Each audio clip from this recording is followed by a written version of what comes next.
ஹாய்ங்க, அனைவருக்கும் வணக்கம். திவ்யா டீச்சிங் சென்டர்ல இருந்து நான் உங்கள் திவ்யலட்சுமி. இப்ப நம்ம செகண்ட் வீக்குக்கு என்ன திருக்குறள் படிக்கணுங்க? கண்ணோட்டம். சரிங்களா? அதுதான் செகண்ட் வீக் ஸ்டடி பிளானுக்குரிய ஒரு திருக்குறள். சரிங்களா? புதுசா யாராவது இருக்கீங்கன்னா ஸ்டடி பிளான் டவுன்லோட் பண்ணி வச்சுட்டு அதன்படி என்னோட வீடியோஸ் எல்லாமே இருக்கு, எல்லாம் யூஸ் பண்ணிக்கோங்க. டெலிகிராம்லயே ஜாயின் ஆயிக்கோங்க. ஓகேங்க, ஃபர்ஸ்ட் குறள் பாத்திரலாங்களா? கண்ணோட்டம் என்னும் களி பெருங்காரிகை உண்மையான் உண்டி உலகு. சரிங்களா? என்ன சொல்ல வராங்க அப்படின்னா, கண்ணோட்டம் அப்படின்னா என்னன்னு ஃபர்ஸ்ட் புரிஞ்சுக்கோங்க. கருணை, ஒருத்தவங்க மேல நம்ம கருணை பண்றது. சரிங்களா? கருணைப்படுறது, இரக்கப்படுறது, தயை காமிக்கிறது. தயை பண்ணுங்க, என் மேல ஒரு இரக்கம் கொள்ளுங்க அப்படின்னு சொல்லுவாங்க சரிங்களா? அது எல்லாம் தான் கண்ணோட்டம். அப்போ கண்ணோட்டம் அப்படிங்கிறது ஒருவரிடம் இருக்கும் கருணை, இரக்கம் மற்றும் நியாயமான அணுகுமுறையை குறிக்கிறது. இந்த குன்றாத கருணை உள்ளத்தினால்தான், எப்படிங்க, இந்த மாதிரி நல்ல மனசு இருக்கிறவங்கனாலதான்ப்பா இந்த உலகமே இன்னும் நிலைச்சு இருக்குது அப்படின்னு சொல்றாங்க. அப்ப ஃபர்ஸ்ட் குறள்ல என்னங்க சொல்லியிருக்காங்க? கண்ணோட்டம் அப்படின்னா என்னன்னு சொல்லிட்டு, அந்த கண்ணோட்டம், அந்த கருணை உள்ளம் இருக்கக்கூடிய அந்த நல்ல மனுஷங்க இருக்கிறதுனாலதான்ப்பா இந்த உலகம் இன்னும் அழியாம நிலைச்சு இருக்குது அப்படின்னு சொல்றாங்க. சரிங்களாங்க? ஓகே. இரண்டாவது குறள் என்னன்னா, கண்ணோட்டத்துள்ளது உலகியல் அஃதிலார் உண்மை நிலக்கு பொறை. அப்படிங்க, உண்மை நிலக்கு பொறை. அதாவது உலகியல் வாழ்க்கை அப்படின்னா என்னன்னு பாத்தீங்கன்னா, இரக்கம், அன்பு, கருணை, இது போன்ற பண்புகளால் மட்டுமே சிறப்பாக நடைபெறும் அப்படிங்கறது இந்த குறள் வலியுறுத்தி சொல்லியிருக்கு. கண்ணோட்டம் இல்லாதவங்க, அந்த கருணை உள்ளம், அந்த இரக்க குணம் இல்லாதவங்க உயிரோடு இருக்கிறது இந்த பூமிக்கு ஒரு சுமைதான் அப்படின்னு நம்ம வள்ளுவர் ஐயா சொல்லியிருக்காரு. என்னங்க சொல்லியிருக்காங்க? உனக்கு எந்த ஒரு உயிர்களையும் கருணை காட்ட தெரியல, அவங்க மேல இரக்கம் கொள்ள தெரியல, இப்படி நீ எதுக்குப்பா நீ பூமிக்கு பாரமா எதுக்கு இருக்கிற அப்படிங்கிற மாதிரி நீ ஒரு சுமைதான் அப்படின்னு வள்ளுவர் ஐயா சொல்லியிருக்காரு. இரண்டாவது குறள்ல என்ன சொல்லியிருக்காருன்னு பாத்துக்கணும். புரியுதுங்களா? சரிங்க, குட்டி குட்டி வித்தியாசம் தான் இருக்கும். பண்ணெண்ணாம் பாடற்கு இயைபின்றேல் கண்ணெண்ணாம் கண்ணோட்டம் இல்லாத கண். பண்ணெண்ணாம் பாடற்கு இயைபின்றேல் கண்ணெண்ணாம் கண்ணோட்டம் இல்லாத கண். இதனுடைய விளக்கம் பார்த்திடலாங்களா? பாடலுக்கு பொருந்தாத இசையால் எந்த பயனும் இல்லை, அது மாதிரிதான் இரக்க குணம் இல்லாத கண்களாலும் எந்த பயனும் இல்லை. சரிங்களா? அதாவது இப்ப ஒரு பாட்டு போயிட்டு இருக்கு, ஓகே, நல்ல செம்மையா ஒரு குத்து பாட்டு போயிட்டு இருக்கு, அதுக்கு போயிட்டு நம்ம ஒரு வீணை மியூசிக்க இது பண்ணும்போது ஏதாவது மேட்ச் ஆகுமா? ஆகாது. ஆமா தானங்க? அது மாதிரிதான் அந்த சாங் என்ன சாங்கோ அதுக்கேத்து மியூசிக் போட்டாதான் நல்லா இருக்கும். அதே போலதான் எதுக்கு ஒப்பிட்டு சொல்றாங்க, உன் கண்ணுல யாரையும் பார்த்துட்டு பரிவு, இரக்கம் கொள்ளக்கூடிய அந்த மனசே உனக்கு இல்ல, உனக்கு கண்ணு இருந்தா என்ன இல்லாட்டி என்ன, அதனால எந்த பயனுமே இல்லதானே, அந்த கண்ணு இருக்கிறதுக்கு இல்லாமலே இருக்கலாம் அப்படிங்கறதான் மூன்றாவது குறள்ல சொல்லியிருக்காங்க. புரியுதுங்களா? பண்ணுனா என்னங்க? இசை. அடுத்து நான்காவது, உளவோல் முகத்தெவன் செய்யும் அளவினால் கண்ணோட்டம் இல்லாத கண். உளவோல் முகத்தவன் செய்யும் அளவினால் கண்ணோட்டம் இல்லாத கண். இதோட விளக்கம் என்னன்னு பாத்தீங்கன்னா, மனதளவில், உன் மனசளவுல உனக்கு அன்பையும் இரக்கத்தையும் உனக்கு வெளிப்படுத்துறதுக்கு அந்த கண்கள் மூலமா உனக்கு தெரியல, அப்போ அது முகத்துல இருக்கிறதுக்கு, அதாவது அது எதுக்குப்பா முகத்துல இருக்கு, அப்படி இருக்கிறத தவிர வேற எந்த பயனும் இல்ல. முகத்துல இருக்கு, ஓகே, கண்ணு இருக்கு அப்படிங்கறது மட்டும் சொல்லிக்கலாமே ஒழிய அதனால எந்த யூஸ்மே இல்லையே.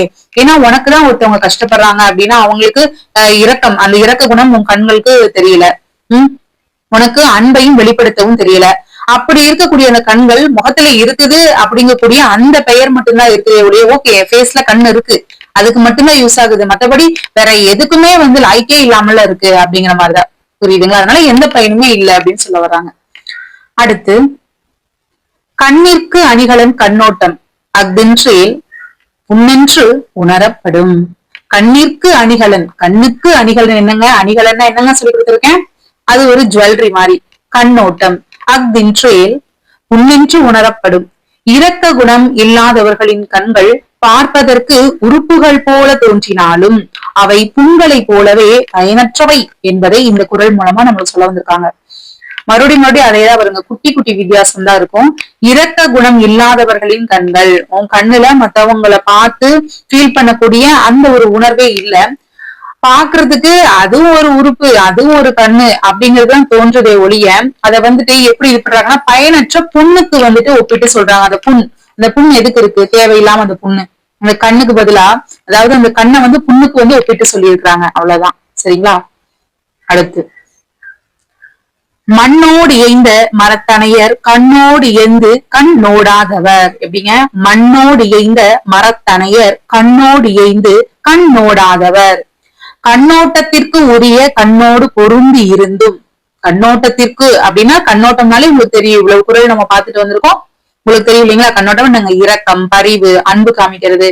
அப்போ அதுதான் சொல்றாங்க, இதுக்குரிய கண்கள் நம்ம கிட்ட இருக்குது, நம்ம உடம்புல பொருந்தி இருக்குது, நம்ம ஃபேஸ்ல இருக்கு, இருந்தாலுமே கண்ணோட்டம் இல்லாதவர்கள் கண் இருந்தும் காணாத எப்படி மரத்தினை போன்றவர்கள். அந்த கண்ணு எப்படி சொல்றாங்க அப்படின்னா, இப்போ ஒரு மரத்துல வந்துட்டு சும்மா கண்ணை கொண்டே ஒட்டி வச்சு எப்படி இருக்கும், அதே போலதான் இவங்களை வந்து ஒப்பிட்டு சொல்றாங்க. உனக்கு கண்ணு இருந்துமே கண்ணோட்டத்துக்கு தேவையான எந்த ஒரு அறிகுறியுமே அவங்ககிட்ட இல்ல, கண்ணோட்டம் உன் கண்ணுல இல்ல அப்படின்னா நீ வந்து ஒரு மரம் தான் அப்படிங்கிற மாதிரி சொல்றாங்க. அடுத்து, கண்ணோட்டம் இல்லவர் கண்ணிலர் கண்ணுடையார். கண்ணோட்டம் இன்மையும் இல். கண்ணோட்டம் இல்லவர் கண்ணிலர் கண்ணுடையார். கண்ணோட்டம் இன்மையும் இல். இரக்க குணம் இல்லாத மக்கள் கண் இல்லாதவர்களுக்கு ஒப்பாவர்கள். புரியுதுங்களா? அதாவது என்னன்னா, இரக்க குணம் உங்ககிட்ட வந்துட்டு மத்தவங்களுக்கு இது பண்ணக்கூடிய இந்த இரக்க குணமே இல்ல, அப்போ ஒன்ன மாதிரியான ஆளுங்களுக்கு எல்லாம் கண் இல்ல, உனக்கு வந்துட்டு கண்ணே இல்ல, கண்ணு தெரியாதவன் அப்படின்னு தான் வந்து உன்னை சொல்லுவாங்க அப்படிங்கிறாங்க. கண்ணுடைய மக்கள் இரக்க குணம் இல்லாமல் இருக்க முடியாது. அதாவது என்ன சொல்றாங்கன்னா, கண் இருந்தா கண்டிப்பா உனக்கு மத்தவங்களை பார்த்து இரக்க குணம் வரணும், ஓகேவா? அப்படி உனக்கு இல்ல அப்படின்னா நீ கண்ணே இல்ல அப்படிங்கக்கூடிய மக்கள்ல வந்து சேர்ந்தவன் தான். புரியுதுங்களா? கருமம் சுதையாமல் கண்ணோட வல்லார்க்கு உரிமை உடைத்திவ் உலகு. கருமம் சுதையாமல் கண்ணோட வல்லார்க்கு உரிமை உடைத்திவ் உலகு. தன் கடமையாகிய தொழிலுக்கு எந்தவித குறையும் வராமல் பிறரிடம் கண்ணோட்டத்துடன் நடந்து கொள்ளும் வல்லமை உடையவர்களுக்கு இந்த உலகமே உரிமையுடையதாகும். எப்படிங்க? அதாவது உனக்குன்னு சொல்லிட்டு ஒரு தொழில் இருக்கு, அதுல எந்த ஒரு ஃபால்ட்டும் இல்லாம நீ குறையும் இல்லாம இருக்கிற அப்படின்னா மத்தவங்க கிட்ட கண்ணோட்டத்தோட நடந்து கொள்ளும் அந்த வல்லமை உடையவர்களுக்கு இந்த உலகமே எப்படிங்க உரிமை, இந்த உலகமே உரிமை உடையது. யாருக்கு அப்படின்னு பாத்தீங்கன்னா, கண்ணோட்டத்தோட நடந்து கொள்றவங்களுக்கு இந்த உலகமே உரிமை உடையது. சரிங்களா? அடுத்து 9வது, ஒருத்தாற்றும் பண்பினார் கண்ணும் கண்ணோடி பொறுத்தாற்றும் பண்பே தலை. ஒருத்தாற்றும் பண்பினார் கண்ணும் கண்ணோடி பொறுத்தாற்றும் பண்பே தலை. ஓகே. தண்டித்ததற்குரிய தவறு செய்தவரிடத்திலும் இரக்கம் காட்டி, புரியுதுங்களா? அவர் செய்த குற்றத்தை பொறுத்து காக்கும் பண்பே. ஒருத்தவங்க வந்து தப்பு செய்யறாங்க அப்படின்னா அதை பொறுத்துக்கிட்டு இருக்கக்கூடிய பண்புதான் சிறந்த பண்பு அப்படின்னு சொல்றாங்க. பெயர்கண்டும் நஞ்சுண்டமைவர் நயத்தக்க நாகரீகம் வேண்டுபவர். பெயர்கண்டும் நஞ்சுண்டமைவர் நயத்தக்க நாகரீகம் வேண்டுபவர்.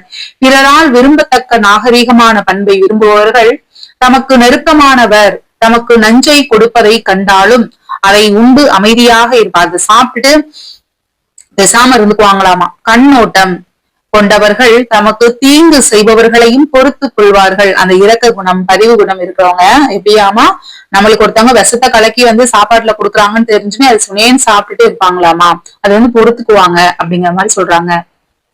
சரிங்க, இது முடிஞ்சிருச்சு இந்த வாரத்துக்கு உண்டானது.